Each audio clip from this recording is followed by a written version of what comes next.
Assalamualaikum warahmatullahi wabarakatuh. Kami dari kelompok 4 kelas PGMIC akan mempresentasikan materi mengenai strategi pembelajaran SKI.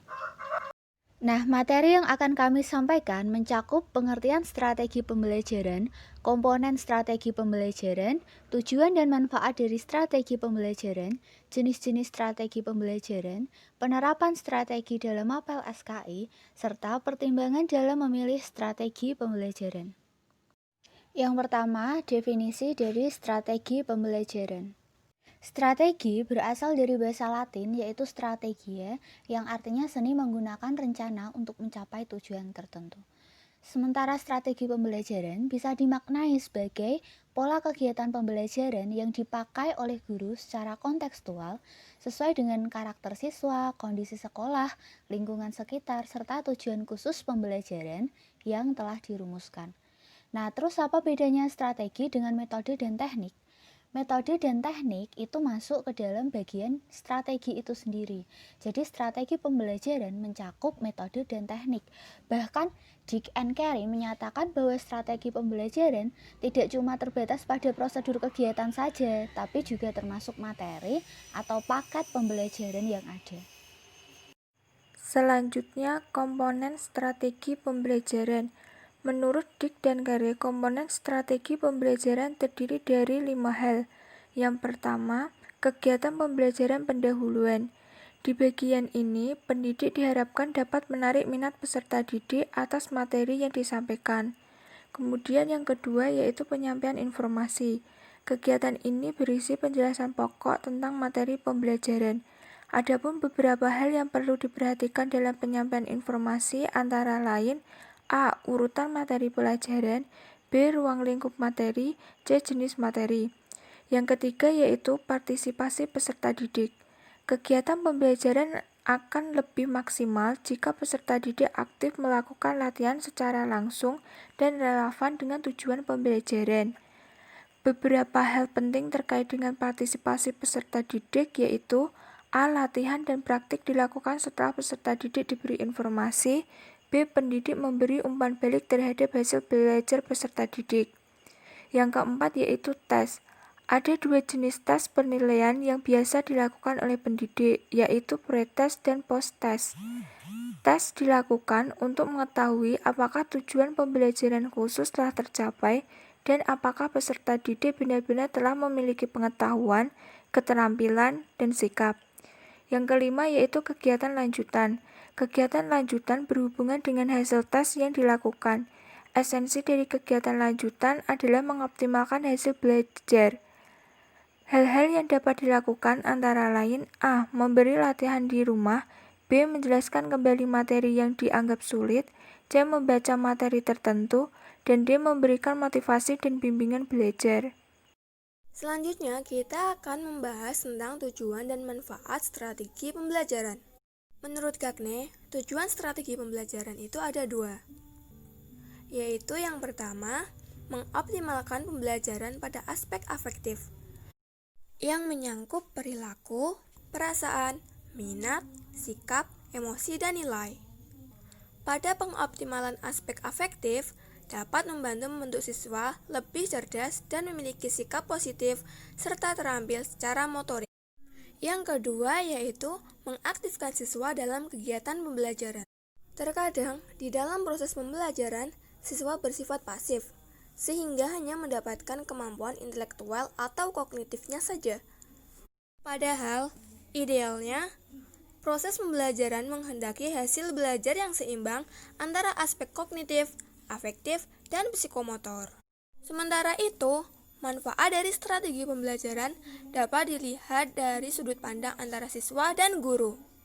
Yang pertama yaitu manfaat strategi pembelajaran dari sudut pandang siswa. 1. Siswa belajar dengan perencanaan. Maksudnya, siswa dapat mengetahui, mengerti hal-hal apa saja yang akan dia pelajari.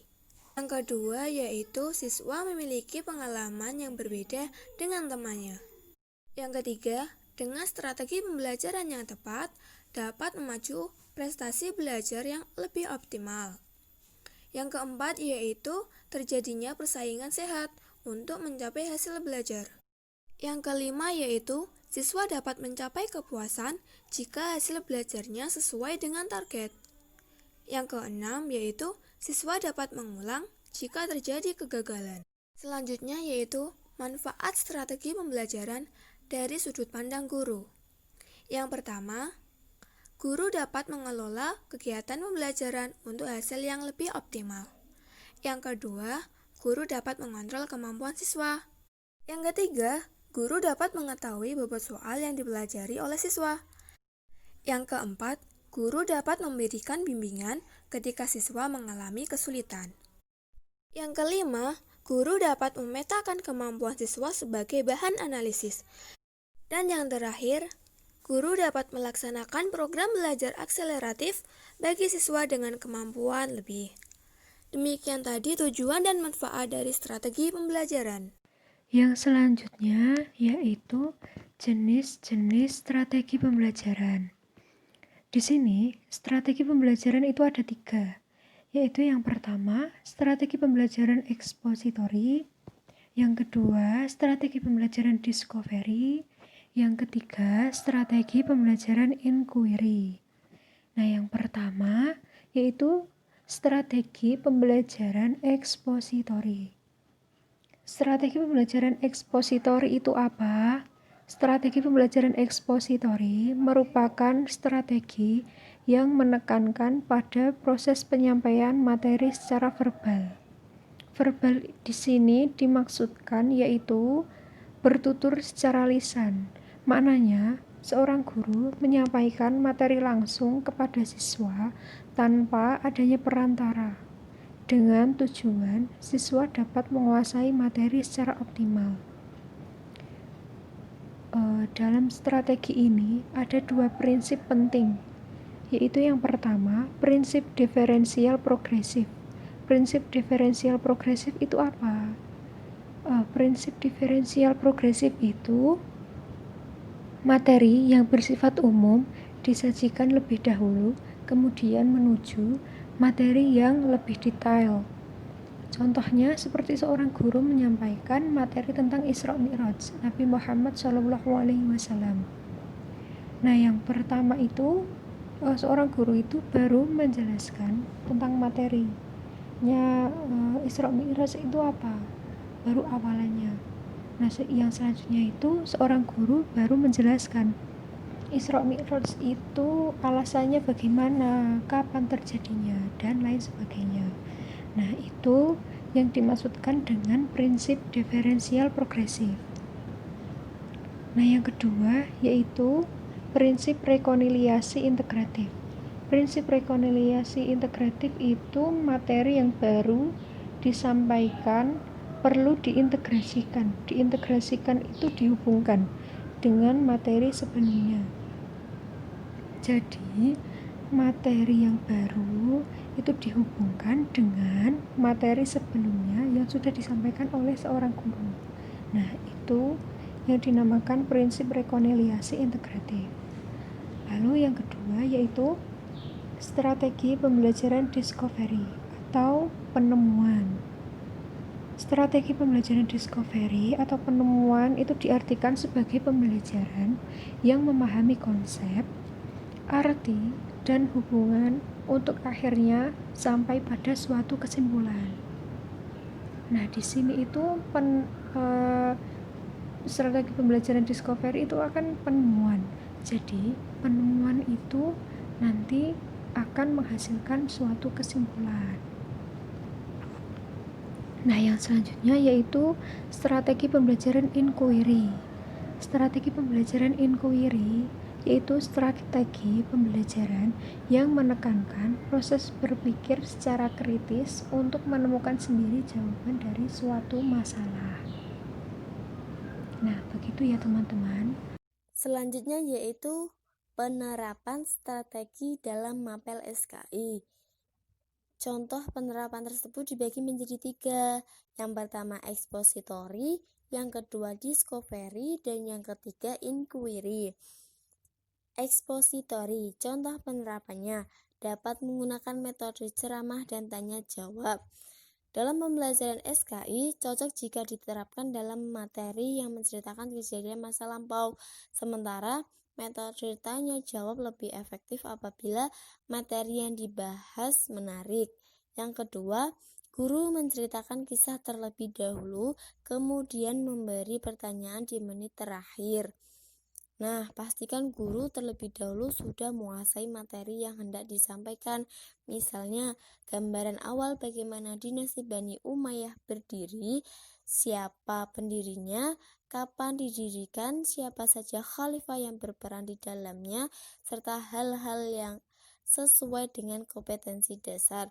Tujuannya untuk mengetes konsentrasi dan pemahaman siswa. Yang kedua yaitu strategi discovery. Nah, contoh penerapannya. Pertama, guru membagi siswa dalam kelompok. Dalam kegiatan kelompok tersebut, siswa diminta untuk mendiskusikan mengenai kemajuan Bani Umayyah dalam bidang ilmu agama. Yang kedua, siswa diminta mengidentifikasi dan mencari tahu melalui media yang ada. Nah, media yang digunakan yaitu buku atau video untuk melakukan proses penemuan. Yang terakhir, strategi inquiry. Penerapannya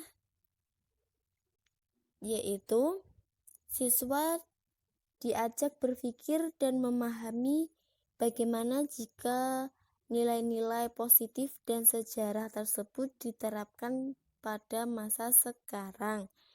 Jadi, siswa diminta untuk berpikir kritis, untuk memahami dan mencatat sifat-sifat apa saja yang patut dicontoh dari sejarah tersebut, serta hal apa yang sebaiknya tidak dilakukan. Pertimbangan pemilihan strategi pembelajaran. Menurut Hamzah B. Uno, pemilihan strategi pembelajaran yang akan digunakan harus berorientasi pada tujuan yang akan dicapai. Pertimbangan dasar dalam pemilihan strategi antara lain yaitu 1. Tujuan pembelajaran. Penetapan tujuan pembelajaran adalah syarat mutlak untuk guru dalam memilih metode yang akan digunakan. Tujuan pembelajaran merupakan sasaran yang ingin dicapai pada akhir pembelajaran. Yang kedua yaitu aktivitas dan pengetahuan awal siswa. Metode yang digunakan sangat tergantung pada pengetahuan awal siswa. Pengetahuan itu berasal dari pokok bahasan yang akan diajarkan. Jika siswa belum mempunyai prinsip, konsep, fakta, atau pengalaman, kemungkinan besar yang akan diterapkan adalah metode ceramah, demonstrasi, dan penampilan. Yang ketiga yaitu integritas bidang studi atau pokok bahasan. Mengajar tidak hanya mengembangkan kemampuan kognitif, tetapi juga meliputi pengembangan aspek efektif dan psikomotor. Oleh karena itu, strategi pembelajaran harus bisa mengembangkan seluruh aspek kepribadian secara terintegritas. Yang keempat, yaitu alokasi waktu dan sarana penunjang. Metode yang akan digunakan sudah harus dirancang sebelumnya dan menyesuaikan waktu pembelajaran serta perangkat yang akan digunakan apa saja. Misalnya video atau PPT pembelajaran, video pembelajaran, PPT pembelajaran, film, dan lain sebagainya. Yang kelima yaitu jumlah siswa. Yang terakhir ini ya, jumlah siswa. Strategi yang diterapkan di dalam kelas perlu mempertimbangkan jumlah siswa, rasio guru, dan siswa agar proses pembelajaran efektif. Ukuran kelas akan menentukan keberhasilan, terutama pengelolaan kelas dalam penyampaian materi. Nah, teman-teman, dari materi yang telah kami sampaikan dapat disimpulkan bahwa strategi lebih luas dari metode dan teknik. Strategi yang sering dipakai adalah expository, discovery, dan inquiry.